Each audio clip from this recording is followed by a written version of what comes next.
ನೂತನ ಮುಖ್ಯಮಂತ್ರಿಗಳಾದ ಡಿಕೆ ಶಿವಕುಮಾರ್ ರವರಿಗೆ ಹಾಗೂ ನೂತನ ಕೆಪಿಸಿಸಿ ಅಧ್ಯಕ್ಷರಾದ ಬಿಕೆ ಹರಿಪ್ರಸಾದ್ ರವರಿಗೆ, ಉಪಮುಖ್ಯಮಂತ್ರಿಗಳಾದ ಡಾಕ್ಟರ್ ಜಿ ಪರಮೇಶ್ವರ್ ಅವರಿಗೆ ಸಮಸ್ತ ನಾಡಿನ ಜನತೆಯ ಪರವಾಗಿ INBCWF ಪದಾಧಿಕಾರಿಗಳ ಪರವಾಗಿ ಶುಭ ಹಾರೈಸಿ ಹೂಗುಚ್ಛ ನೀಡಿ ಅಭಿನಂದಿಸಿದ INBCWF ರಾಜ್ಯ ಅಧ್ಯಕ್ಷರಾದ GR ದಿನೇಶ್ ರವರು ಹಾಗೂ INBCWF ರಾಷ್ಟ್ರೀಯ ಪ್ರಧಾನ ಕಾರ್ಯದರ್ಶಿ ವಿಜಯ್ ನಾಯಕ್, KN ದಯಾಳ್, ನಾಗರಾಜ್, ರಾಜನ್ ಕುಮಾರ್, ಶಂಕರ್, ನವ್ಯ, ಪ್ರಮೋದ್ ಹಿರೇಮಠ ಹಾಗೂ ಅನೇಕರು ಶುಭ ಹಾರೈಸಿದರು.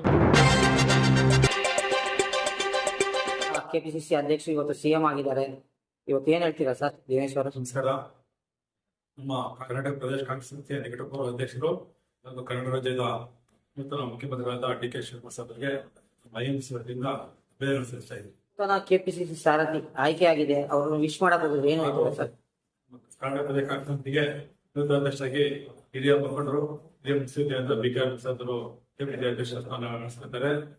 ನಮ್ಮ ಕನ್ನಡ ರಾಜ್ಯದ ಮುಖ್ಯಮಂತ್ರಿಗಳು ಡಿಕೆ ಶಿವಕುಮಾರ್ ಸಾಹೇಬರು ಹಾಗೂ BK ಹರಿಪ್ರಸಾದ್ ಅವರು 50 ವರ್ಷದ ಅಷ್ಟಕಾಲಗಳನ್ನು ರಾಜಕೀಯ ಮಾಡಿದ್ದಾರೆ. ಮುಂದಿನಲ್ಲಿ ಕನ್ನಡ ರಾಜ್ಯ ಅಥವಾ ಕನ್ನಡ ಪಕ್ಷಕ್ಕೆ, ಕರ್ನಾಟಕ ಕಾಂಗ್ರೆಸ್ ಪಕ್ಷಕ್ಕೆ ಮುಂದಿನಲ್ಲಿ ಒಳ್ಳೆ ರೀತಿಯಲ್ಲಿ ಅದೇ ಅಭಿವೃದ್ಧಿ ಮಾಡುವಂತ ನಿಟ್ಟಿನಲ್ಲಿ ಸಂಘಟನೆ ಮಾಡೋದ್ರಲ್ಲಿ ಇಬ್ಬರು ದುಡಿತಾರೆ ಅನ್ನೋ ಭಾವನೆ ನಮ್ಮಲ್ಲಿದೆ. ಅದರಿಂದ ಇಬ್ಬರಿಗೂ ಅಭಿನಂದನೆ ತರ್ತಾ ಇದೆ. ಸರ್, ಇವತ್ತು BK ಹರಿಪ್ರಸಾದ್ ಭೇಟಿ ಆದ್ರೆ INWF ಇಂದ ಇವತ್ತು ಏನ್ ಹೇಳ್ತೀರಾ ಸರ್ ಪದಾಧಿಕಾರಿಗಳೆಲ್ಲ? ಕೆಪಿಸಿಸಿ ನೂತನ ಅಧ್ಯಕ್ಷರಾದಂತ BK ಹರಿಪ್ರಸಾದ್ ನಾನು INBC ಎಲ್ಲ ಪದಾಧಿಕಾರಿಗಳು ಅವ್ರ ಮನೆ ಹೋಗಿ ಅವರಿಗೆ ನೂತನವಾಗಿ ಕೆಪಿಸಿಸಿ ಅಧ್ಯಕ್ಷರಾಗಿ ಅಭಿನಂದಿಸಿ ಮುಂದಿನ ದಿನಗಳಲ್ಲಿ ಕಾಂಗ್ರೆಸ್ ಪಕ್ಷಕ್ಕೆ ಕೈ ಬಿಡಿಸಲಿ, ನಾವು ಕೈ ಜೋಡಿಸ್ತೀವಿ ಅಂತ ನಿಟ್ಟಿನಲ್ಲಿ ಅವರಿಗೆ ಅಭಿನಂದಿಸ್ತಾ ಬಂದಿದ್ದೀವಿ. ಸರ್, ಇವತ್ತು ಇಬ್ರು ಒಂದ್ ಕಡೆ DK ಒಂದ್ ಕಡೆ BK 50 ವರ್ಷದ ಕಾಲ ಸುದೀರ್ಘವಾಗ ಪಾರ್ಟಿ ಕಟ್ಟಿದಂತವ್ರು ಇವತ್ತು ಒಂದ್ ಕಡೆ ಮುಖ್ಯಮಂತ್ರಿ ಆಗಿದ್ದಾರೆ, ಒಬ್ರು ಕೆಪಿಸಿಸಿ ಅಧ್ಯಕ್ಷರಾಗಿದ್ದಾರೆ. ಏನ್ ಹೇಳ್ತೀರಾ ಸರ್?